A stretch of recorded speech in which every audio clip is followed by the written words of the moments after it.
So for today's video is isasama ko kayo sa aking sideline dito sa Japan. So nag-Uber Eats rin ako dito at nakabike lang ako, Uber delivery ng mga pagkain. At ngayong araw is isasama ko kayo sa pagbiyahe ko. Magkano nga ba yung kinikita ko dito? At within 2 hours is babiyahe tayo. Yun yung ipapakita ko sa inyo, nakikitain natin. Pero syempre i-consider natin yung place kung nasan ako. Nasa Tokyo ako. Ang oras ngayon is 11. So babiyahe tayo from 11 to 1 PM. So yun yung peak talaga ng oras na maraming mga orders. Syempre lunchtime yan. So yun ang gagawin natin ngayon. Samahan nyo ako. So ayan, nandito tayo sa may park ngayon dahil iiwan natin dito. Ayan, si Yumi-chan and si Yukito-kun. Yukito-kun, mite. Mite. Mite. Mite. Kuchi mite. So paglalaruin muna natin sila habang ako didiskarte muna. Sobrang dami namin pinasyalan netong summer at kailangan ko mag-grind. So nag-Uber Eats muna ako. Bye-bye, Yukito. Papay ko yun. Bye-bye.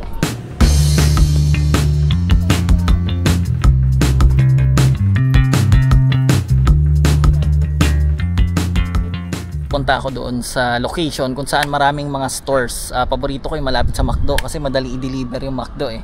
And yun, tama na kwento, diretso na tayo doon ngayon. Ang oras natin is 10:59. So mula ngayon is mag-online na tayo. So ayun, may pumasok sa atin kaagad na order, 350. Kunin na natin to. First order natin 350, meron agad. Pag-online natin, oras is 10:59 bago mag-11. Saktong-sakto sa ideal natin na oras. So ito McDonald's na pipick upan ko, sakto dito yung nakuha. Dito talaga ako pupunta eh. Ayan, 2 minutes away siya kung nasan ako ngayon.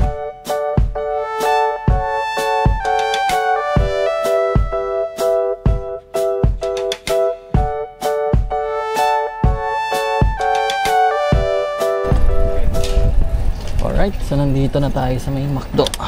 Dito na lang tayo mag-park. Okay lang to. Kaiwan lang dito yung bike natin, yung bag. Iwan ko lang rin dito. Pupunta na tayo doon. So first order natin to. Order yung McDo. Then dito sa bag ko, ayan, makikita nyo meron akong mga towel dito sa kabilang side. So nilalagay ko dito yan. Kasi minsan malamig yung iba tapos mainit. Or halimbawa naman delikado matapon, mga ganon. So nilalagay ko yan dyan na palaman para hindi aalog-alog yung pagkain.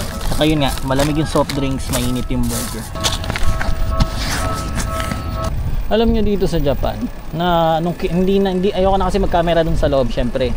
Hindi natin pwede basta na lang videoan sila dun sa loob ng McDo. Pero pag magpipick up ako ng order doon, so kasi madali lang naman mag-Uber Eats dito, merong lalabas na code para dun sa order or dun sa pipick upin mo, parang 5 letters or 5 numbers, mga ganun. Sasabihin mo siya. Then pagka nasabi mo na yung code na yon, ibibigay na sa'yo yung order. So dito sa McDo dito, yung mga order kapag ready na, meron kasi mga monitor doon. So kapag ready na, makikita mo, sabihin ready for pick up na yung order. Andun din sa monitor yung code. So pag okay na siya, nilalapag lang nila sa may gilid yun. Tapos nakaharap lang yung code doon sa may resibo. Tapos yun, kukunin mo lang siya, magsasabi ka lang, sa Japanese, ang sinasabi ko lang, moteikimasu, ganon, parang dadaling ko na to Ganon lang, wala na silang tatanungin na kahit ano kung ano ka ba. Basta yun lang, sinabi ko lang, dadaling mo na to. Binibigay na nila yun. Pero depende sa store. Ito palang deliver natin ngayon mula dun sa pinuntahan natin. Parang 10 minutes away lang siya. 1.1 kilometer lang. So not bad, di ba? Malapitan lang. Tapos gagawin ko, babalik lang ulit ako doon para hindi ako mapunta sa malayo.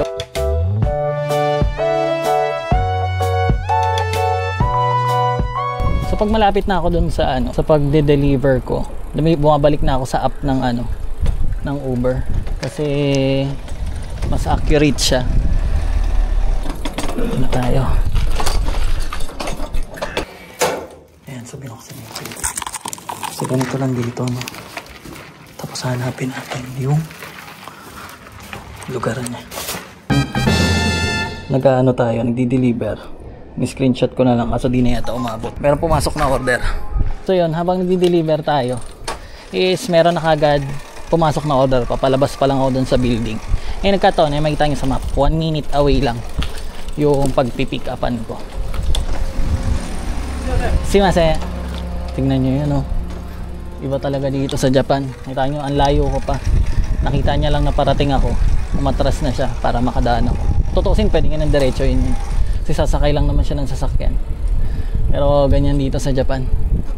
Ikaw mo na lang mahihiya eh. Binabagalan ko na nga lang saan eh. Ano ba itong pick up pa natin? Ito, makikita mo naman din details dito eh. Hotomoto. Nga pala, yung mga nakasulat dito, pangalan ng store, madalas Japanese. Meron din mga English. Pero ayun, meron naman ding map. Ako naman, nakakabasa ako ng konti kasi nag-aral ako dito sa Japan. Pero yan, precise naman yung map. So kung hindi mo siya nababasa, pupunta mo na lang mismo doon sa nakapin. Ito, simasen. Ito na tayo.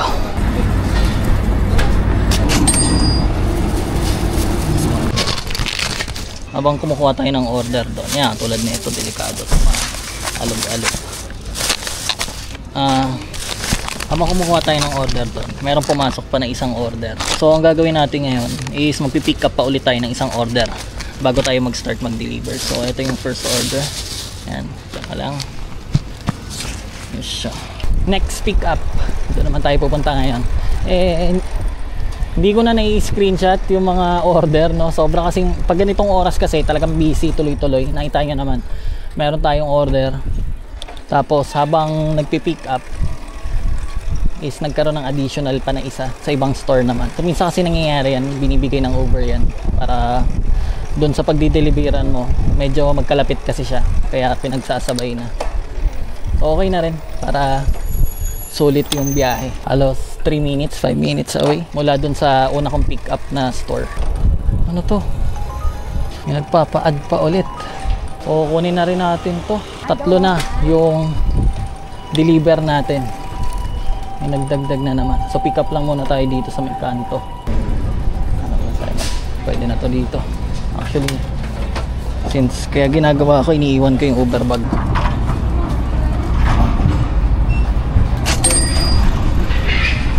Papunta na tayo sa next stop, Burger King naman. So 3 na tong order na to. So madalas hindi talaga ako kumukuha ng mga patong-patong na order, yung ganyan na 3. Pero kasi nakita ko yung mga orders, syempre nakikita ko dito sa app kung saan ako pipick up eh. Katulad nito, pick up ulit natin Burger King. Hinabol ko na kasi syempre ang i-deliver natin doon burger lang. Ang mahirap kasi minsan nagpapatong-patong, panay ramen, tapos madali ka pa ng pizza, ang laki-laki nun. Pero pag ganito ng mga fast food, sushi, mga ganon yung pipick upin natin, kinukuha ko na yan para 3, isang ano neto. Hindi ko na i-screenshot yung mga ano kasi pag hindi ko kagad in-accept yun, mapupunta sa ibang driver yun eh. So ina-accept ko kagad. Pero mamaya makikita naman natin doon sa history ng biyahe natin doon sa may app. So ang oras ngayon is 11:32. Ang na-deliver natin isa pa lang. Naka-pick up na tayo ng 2 ngayon na order, tapos i-pick up pa tayo ng isa. So pag na-deliver natin to lahat, 4 orders na yung matatapos natin. Pero hindi ko alam kung anong oras natin matatapos yung pag-deliver dito sa 3 na to. Alright, so malapit na tayo sa Burger King. So madali lang naman hanapin yung mga store kasi syempre nakabalandra yan eh. Ang mahirap minsan yung mga bahay, so sana di na tayo pahirapan. Bumalik pala ulit tayo dito, dito tayo galing kanina. Ayan, kita ko na yung Burger King. So nag-pick up tayo kanina doon lang. So umakyat tayo ng isa, pick up doon, balik ulit dito. Malamang pababa yung deliver na ito. Ito mahirap. Walang parking. Kaya tayo dito, Burger King. Kailangan natin magsulat doon. Ay! Ay, natazaimasu. Nakuha na natin yung isang order. Okay. Ngayon, challenge naman to. Paano ko aayusin dito sa bag ko. Ayan. So, di na ako makakapag-video, no? Kasi kailangan ko ng 2 kamay. So, yun. Deliver na tayo. 3 deliver. So, medyo mabigat na yung bag ko sa likod, no? Marami palang tawag nito, drinks. Yung pinick up natin dun sa Burger King. So, yun. Medyo maingat. Let's go.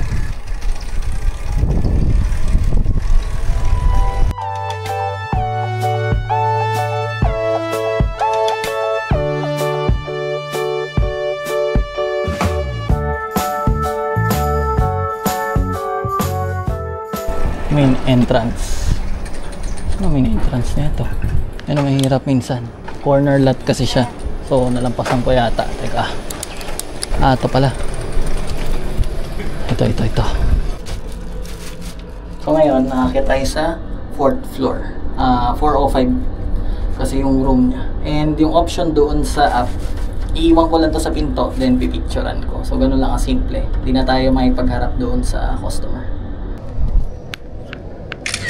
Picturean lang natin yan dyan. Tapos, okay lang natin dito sa app. Babayan na ulit tayo. Ngayon, next na natin is yung next order natin. So, navigate na natin siya. So, 1 minute away lang. Sobrang lapit lang. Ayan o, 1 minute away. Second order natin. Problema dito minsan, nakakalimutan ko kung paano lumabas. Kasi wala namang magtuturo sa'yo eh. Tulad nga. Paano ba ito? Ay, patulak pala. Ayan. Okay, next deliver tayo. Dalawa na lang yung nasa bag natin ngayon. Drop na natin yung isa. So, as of 11:47, dalawa na yung na-deliver natin. Pero kaya delay yun kasi nga, tatlo yung pinick up natin ng sabay-sabay na iba-ibang location. So pagkatapos ko ma-deliver tong tatlo, ipapakita ko sa inyo kung nakamagkano na tayo dun sa apat na deliver natin.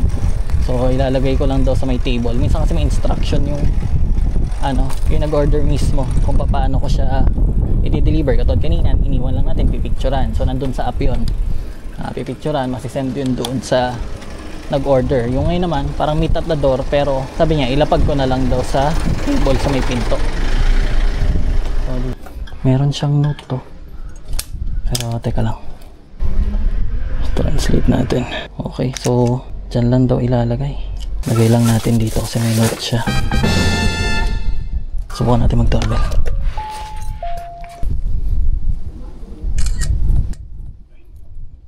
Uba desu. Oite arimasu ne. Ito gozaimasu.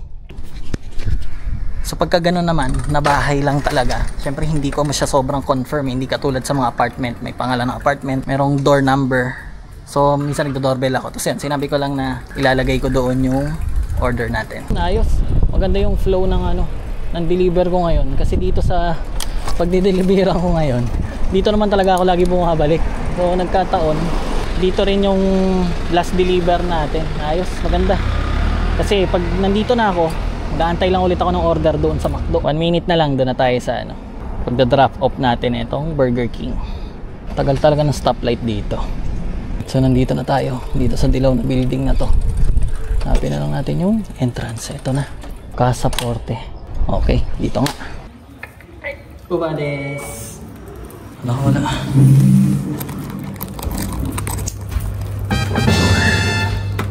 Alright, so na-deliver na natin yung last order natin na dala-dala.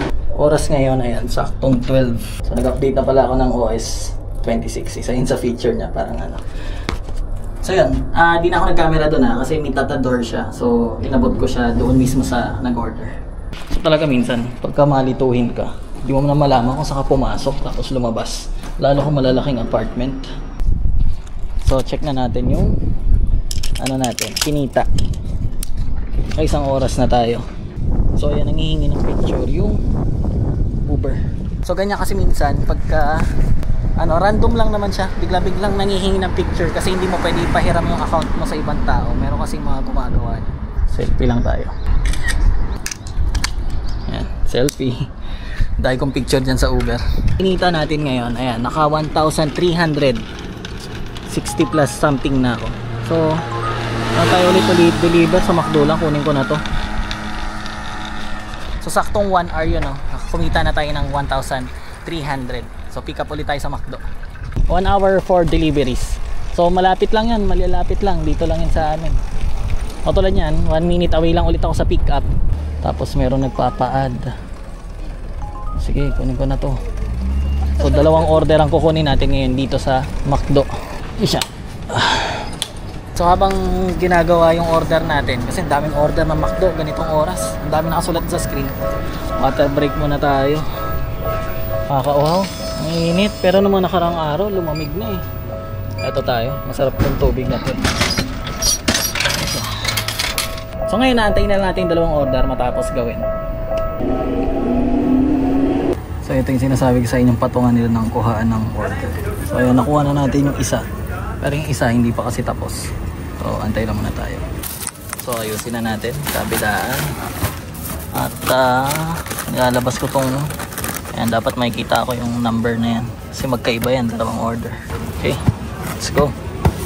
So yung una nating iahatid dito sa dalawa. 4 minutes away kung nasan ako ngayon. So ang lapit lang, di ba? Tapos ang order niya, ano yan? Magkano ba yung kanina? Nakalimutan ko. Around 320 to 350 yen. So sabihin na natin sa peso, mga 120, 130 yung sa akin doon. Sipin mo 4 minutes lang yung yung i-deliver natin. 4 minutes lang ibabike natin papunta sa kanya. Eh dalawa pa yan. Meron pa akong isa na mula doon sa point na yon, malapit lang din. Ayos, di ba? Itong lugar na to, hindi naman talaga dito yung bahay ko, pero dito ako nag-iikot. Pero hindi to yung pinaka-busy na lugar, pero dito mas madali magbiyahe. Kasi pag nasa busy lugar ka, lalong mas mahirap yung pagpa-parking mo, mas mahirap hanapin yung mga stores and yung mga bahay. Pero dito, tabing kalsada na mismo yung store. Tapos yun na, papasok ka na. Hindi ka tulad sa iba, papasok ka pa ng building, maghahagdan ka, mga ganon. So dito, tahimik, mas residential siya. Hindi ganong karami yung the drive din. So yun, solid, malalapit lang. Ayan, nakago na. Let's go. Nakakatuwa yung mga ganun tao eh. Sobrang busy siguro nila, or syempre Sabado ngayon, pinipili na siguro nila talagang pahinga na lang sa bahay. Hindi na sila lalabas. Kasi kung tutusin, pwede nilang bike eh. Ang lapit lang eh. Di ba? Lalabas lang siya sa bahay nila. Then 4 minutes, andun na siya sa McDo. Pero yun, mas pinili niya magbayad sa Uber. Mas mahal pagka sa Uber eh. Syempre may service charge siya. Then syempre delivery charge mo pa. Pero yun nga, pa-deliver sila. And kung wala yung mga ganun tao, mahirap yung trabaho natin. Mahirap yung gagawin natin, lalayo. Pero dito sa lugar na to, hindi siya sobrang layo sa amin, pero etong lugar na to, paborito ko talaga. Ganyan lang yung mga deliver ko. Kasi dun sa pinupuntahan kong spot, nandun yung mga stores. Meron dong ramen, sushi, yung McDo, mga kung ano-anong store. Meron pa mga crepe. Then dito, eto nakikita nyo, puro residential na to. So puro dito lang yung hinahatiran ko ng mga store, para akong driver ng mga store na nandun. So ganun lang. Pwede ka rin pumunta sa mga sobrang busy talagang lugar. Siyempre, mas malaki kikitain mo doon. Pero sinubukan ko na dati. Nahihirapan ako mag-deliver. Ang hirap maghanap ng bahay. Ang hirap hanapin ng store. Halimbawa, meron ka man-navigate, sabihin nandito. Pagdating mo doon, nasa 4th floor pa yung store na yon, nasa mall. Ngayon, aakyat, iiwan mo yung bike mo sa labas. Papasok ka ng mall, aakyat ka. Pagdating mo sa floor na yon, kung malaki pa yon, hahanapin mo pa yun, paikot-ikot ka doon. Tapos pag na-pick up mo, lalabas ka yung bike mo, di mo na alam kung saan mo iniwan. Di mo naman kasi kailangan mag-park ng maayos talaga sa parking station, kasi nga magpipick up ka lang naman. So igigilid-gilid mo lang siya. Pero syempre, mag-aalala ka rin kahit pa paano sa bike mo. O di ba, lumampas ako, kadadaldal. Mali. Iliko na pala tayo dito.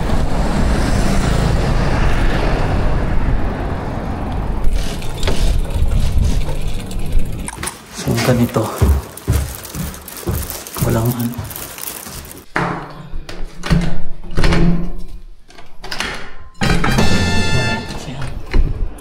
Na-deliver na natin yung pang-5 nating order. Ngayon, punta na tayo dun sa pang-6.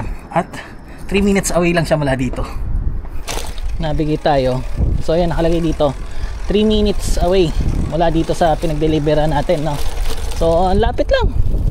Tapos magkano yung delivery fee nun, diba? Para ka lang naglalaro, bike ka lang dito. So kung hilig mo mag-bike, exercise sa'yo yung bike, eh palagay ko magandang sideline na to, diba? So baka pala mayroong magtanong kung paano mag-apply ng Uber driver dito sa Japan. Madali lang naman, doon lang sa app, download nyo lang yung Uber driver application saka Play Store or sa app. Ganun lang. Tapos pagdating doon, sign in, para ka lang nag-sign in sa Facebook, magpasa ka ng mga valid IDs. Then kung foreigner ka, katulad ko, Pilipino, kailangan mo pumunta sa main office nila para lang i-verify yung ID mo. Dito sa amin sa Tokyo is doon mismo, malapit sa Tokyo Station. So hindi ka na naman i-interviewin doon, no? Ang gagawin lang, pagdating mo doon, pipila ka. Una muna, pag nag-file ka ng application doon sa app mismo nila, mag-aantay ka muna ng confirmation. Pag na-confirm and na-check na nila yung mga documents na pinasa mo, yung mga documents na yun, wala ka namang kukunin na doon. So lahat naman yun, meron ka. Mga ID lang naman natin dito sa Japan. Pagka na-verify na nila yun, i-invite ka na nila pumunta sa main office. So gagawin mo doon, pagdating mo sa main office, mabilisan lang yun eh. Pag pila mo doon, mabilis lang yung pila. Pag upo mo, i-verify lang nila yung phone number na gamit mo. Yung ID mo titingnan kung ikaw ba talaga nandun. Mabilis lang, siguro mga 2 to 3 minutes ka lang uupo doon. Halos wala kayong pag-uusapan ng tao sa harap. Talagang titingnan niya lang yung mga ID mo, pangalan mo, then yung phone number mo. Yun lang. After nun, makakapagbiyahe ka na. Totoo lang, di talaga ako nabiyahe ng mainit. Usually gabi talaga ako bumabiyahe. Pero syempre, ipapakita ko sa inyo kung madilim, di ba? Ang ganda ng Japan eh, linis-linis eh. So araw ako bumiyahe ngayon, talagang tirik ang araw. Saka yung bag natin, ganyan lang yan dyan. Dati sinususihan ko pa pero ngayon hindi na, naman siguro mawawala yan. Pinakataas pala. Naalala ko dati may napag-deliveran ako. 7th floor hanggang 6th floor lang yung elevator. Tapos maglalakad na ako papunta sa penthouse. Yung may-ari pa ata yung nadalhan ko. So yun, ganito palagi. Ikaw lang mag-isa. Natural, di ba? Wala ka namang kasama. Pero yun, ikaw nagpipindot lahat. Ikaw papasok sa pinto. Tapos di mo naman nakikita yung customer. Katulad nito, maglalapag lang ulit tayo doon sa may harap ng pinto. Ito yung picture. Kailangan kita yung number. Lagay lang tayo ng message sa customer. Delivered. So ito yung halaga ng dalawang deliver natin kanina, 632 yen yung dalawa. So lapit lang nun 4 minutes tapos 3 minutes. And ang oras ngayon is 12:31. Meron na tayong 2,296. Okay, so habang nag-aantay tayo ng order, no, wala pa naman pumapasok na order. Share ko lang, no, dito sa Tokyo, sobrang taas kasi ng cost of living. Kaya talagang kailangan ko mag-grind. Pag namamasyal kami, kailangan kong pag-ipunan ulit yung pampasyal namin sa susunod. Kaya eto, nag-grind ulit tayo na mag-Uber. Kasi yung gastusin namin is nauubos yung doon sa main job ko ng Monday to Friday. Mapupunta lahat yun sa expenses namin. And wala akong extra para doon. So kailangan kong mag part-time job. Hindi lang naman ako gumagawa niyan. Karamihan ng Pilipino dito ginagawa yan. And yung kinikita ko dito sa part-time job natin is, syempre, diyan ko naman kinukuha yung mga luho na lang namin na hindi naman sobrang luho talaga. Pag bibili ako ng bagong damit, gusto ko ng bagong relo, kailangan kong pag-ipunan dito sa part-time job natin. So, yun, kaya wala akong masyadong upload. Nag-grind ako para at least etong mga December, makapag-gala-gala ulit kami, makapag-ipon ako. And dito pala yung Tokyo Talk shirt natin, no? Ayan, last batch na muna yung nirelease ko ngayon. So para sa mga tao na interesado, mag-message lang sa Facebook page natin. Yung link is sa description box, nandyan din sa pin comment kung interesado kayo bumili. Kasi hanggang maubos na lang yan. Pag naubos na, stop na muna tayo dito sa version 1 natin. Ayun, maganda yung nakuha kong order ngayon. Papalapit sa bahay. So time check tayo. 12:38. So ito na siguro yung last order na kukunin ko. Then after neto uwi na tayo. And yun, magbibigay ako ng ibang information sa inyo and feedback kung sulit ba talaga. Usually pag ganito medyo lumayo nga ako dun sa lugar namin, no? So ang gagawin ko, mag-aantay ako ng order na papunta sa bahay namin o malapit sa bahay namin. Pagka hindi, kinakancel ko na kinakancel. Yun ang maganda sa Uber dito sa Japan. Hindi ko lang alam sa Pinas Dito kahit i-cancel mo nang i-cancel yung mga na-re-receive mo na order, pwede naman, walang problema yun sa Uber dito. Merong festival pa dito sa nadaanan natin, no? Dapat doon ako dadaan kanina. So baka puntahan namin ito mamaya ni Yumi-chan, magkain-kain. So alam ko iba yung pag-pick up ng order dito Naalala ko meron silang locker. Alright, so ayan, lumabas na ulit tayo dito sa bike area natin. And kinancel ko na yung order, yung transaction na yan kasi ang tagal, sobrang tagal. Siguro mga nasa 20 pa yung listahan doon sa monitor niya. Hindi pa kasali yung dalawang order na kukunin ko. So kinancel ko na lang siya tapos uwi na tayo. Oras natin ngayon is 12:57, so magto 2 hours. And alam ko nagluto ng masarap na nilaga si Yumi-chan. So yan, sama ko na kayo sa bahay kung gusto niyo makita sila nila Yukito. Kasi yung ibang tao alam ko namimiss niyo na sila makita. So may festival kasi rito. Dahil tao. Ayan. Nakalusot rin tayo. So yun nga, nagluto ng masarap na nilaga si Yumi-chan. So excited na ako kumain at magtanghalian. Di pa ako nagtatanghalian Yun nga, oras ng tanghalian, tambak ng order ang KFC. And dito wala namang kabawasan sa akin kung i-cancel ko na yon. Tapos itatanungin ka lang ng reason ng Uber bakit. Tapos ang nilagay ko lang is, yun nga, sobra yung pag-aantay. Matagal talaga. Tinanong ko yung staff, 30 minutes daw. So ano yun, sayang sa oras yun In 30 minutes na yun, nakapag-deliver na tayo ng iba. So kung hindi man ako mag-i-stop ngayon, halimbawa yung normal na hindi ako nagbablog, pinauna ako ni mother. Teka lang. Simasen. So kung di ako nagbablog, mga 4 hours ako nagmamaneho nito per day. Tapos yun, depende, uwi na ako sa bahay. Tapos pag sinipag ulit, labas ulit ako kahit 1 oras, 2 oras. So yun nga, kung katulad nun, kahit magtutuloy-tuloy ako ng biyahe, kinakancel ko na yun. sayang yung waiting time ko doon. Imbes na nakapag-deliver na ako sa ibang mga customer, nakamagkano na ako sa 30 minutes kasi katulad kanina, 'di ba? Yung mga order natin 4 minutes, 3 minutes away lang. So ang lapit lang noon. Sabihin natin in 30 minutes makadalawa tatlo na akong order noon, 'di ba? So ay naka-stop na. Tayo mabot. Yung pinahinto niya. Laging ganun dito sa Japan eh. Priority talaga yung nakabike compare sa sasakyan. Well, gano'n naman talaga yung proper, no? Yung mga sasakyan, makita lang nila na kahit malayo ka pa, pauunahin ka talaga muna niyan. Alright, so hataw na natin to, no? Diretso na tayo sa bahay at doon na tayo magkwentuhan. Alright, so nandito na tayo sa bahay. Nakabukas yung pinto namin. Isa. Kita ka. Ayan sila. Nakapagluto ka na, babe? Nakasalang pa. Ayan, dahil namin sinampay labadi kasi ngayon. Kita ka. Nakapaglaro to? Antok na yata to ah. Nemo kita. Silipin muna natin yung niluluto ni Yumi-chan. Ayan na, nagpapakulo na. Sige gabi, para naisip ko lang, sabi ko magnilaga tayo, nilagang baka. Kasi namimiss ko. And madalas naman Filipino food talaga yung kinakain namin. Minsan pag nagsawa lang, Japanese food. Alright, so ulitin ko lang no, Talkie Talks shirt natin. Last batch yung nirelease ko ngayon, pinapaubos na lang namin. Then after nyan, magpapalipas muna tayo, gagawa tayo ng version 2. And gusto ko kasi medyo maging special din ng version 1 natin na yung mga nakakuha ng version 1 natin is less than around 50k subscriber pa lang tayo. So yun yung ano natin. Then kapag nag 100k na ulit tayo, saka siguro ako magre-release ng version 2 natin. And yun nga, ang kinita natin for 2 hours na pagmamaneho is 2,712. So kung pinanood nyo maigi kanina yung video, no, parang sinabi ko yun yung last trip, parang mga nasa 2,000 something lang siya. So nag-iba, tumaas pa. Dahil yan sa mga tip and promotion ni Uber na binigay sa atin. Ito, yung sa next page, yung pinapakita sa may screen natin. Yung breakdown dyan. So online ako ng 2 hours and 7 minutes. So pagka online ko nun, mayroong order naman din kagad. So yan yung online time ko. Meron tayong 6 trips nakalagay. 6 points, parang equivalent lang naman yan sa trips. Kung ilan yung trip mo, yun din yung points. Sa bandang baba, makikita natin yung net fare natin. Ito yung pinaka, talagang sinahod ko lang in 2 hours. So, 1,996 yen. So, itong promotion naman is binibigay ni Uber yan. Parang meron siyang mga tasks everyday. Parang, yung ngayon, yung nakuha natin is nakapag-complete tayo ng 5 trips, no?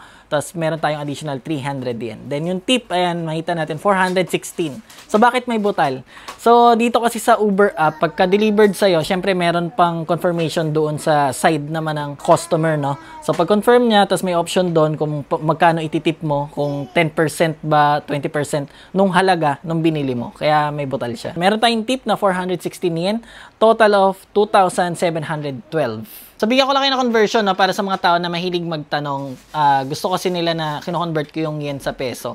So, yung 2,713 yen as of today, September 27, 2025, is nakakalaga ng 1,053 pesos. So, yan yung na-receive ko ngayong araw sa pagbiyahe ko ng 2 oras. So, kung tatanungin nyo naman ako, kasi syempre mayroong mag-comment dyan. Syempre, iba naman sa Japan, iba naman sa Pinas. Kasi nga, kung sa Pinas, malaki na yun, 1,000 peso for 2 hours, di ba? Meron ka ng parang 500 per hour lumilitaw.